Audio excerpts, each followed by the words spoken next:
I only watched one movie yesterday, and that was The Dirty Dozen. Get the first time watching this, and it's my first Lee Marvin film.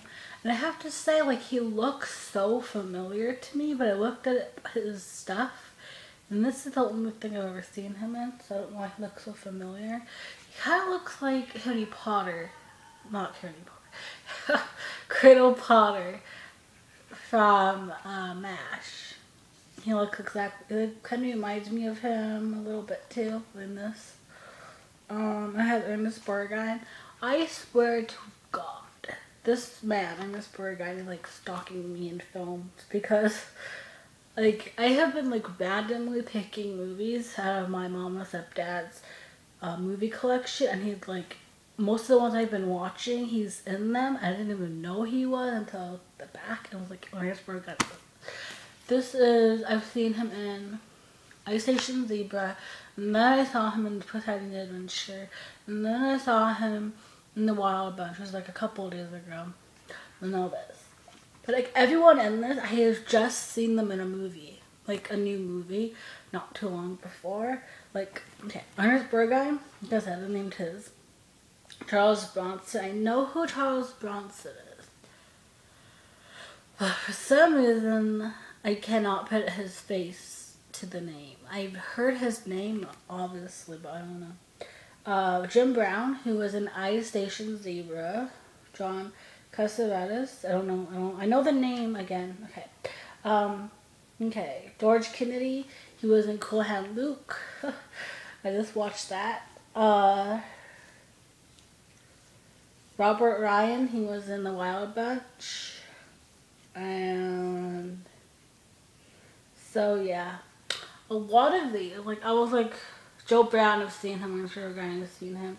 Like, and also had Donald Sutherland, who I just saw in Hunger Games yesterday. So a lot of these actors I just saw like in movies not too long ago. So I was like, I get to see them all again.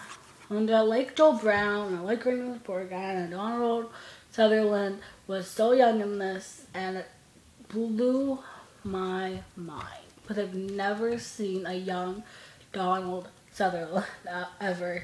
And obviously he has been young in his day, but I just was like, what? He looked so, yeah, he was just, I don't know. I mean, obviously, like, he was in the army in this, it was an army movie, and, he was a convict, but he was such a dorky guy, so I don't remember what he actually did to get in jail, but I can't imagine, like, a guy like him getting into too much trouble, really, but, he was so funny, though. Like, I love the part where Donald Sutherland is pretending to be the general, and he's just so funny, and, there's a lot of funny moments in this movie, and that one's probably my favorite, because it's just so funny. He overdoes it so much, and it's hilarious. This is actually, The Dirty Dozen is based on a real army, what am I gonna call it? It's based on a real army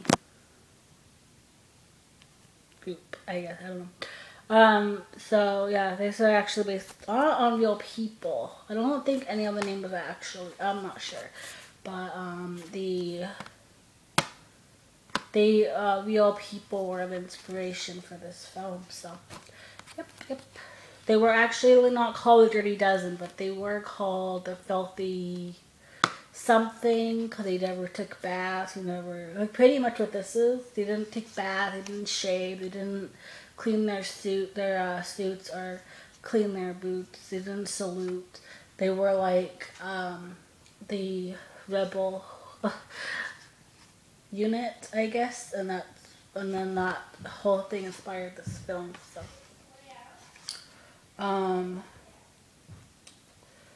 yeah, it was a good movie. I didn't cry though, even though like so many of my favorites were. I liked All These Men, but it's a war movie, so you kind of see it coming. So I wasn't It didn't make me cry. It was just like, that's sad. Um, I give it 5 out of 5, 2 thumbs up, and that is all. So goodbye.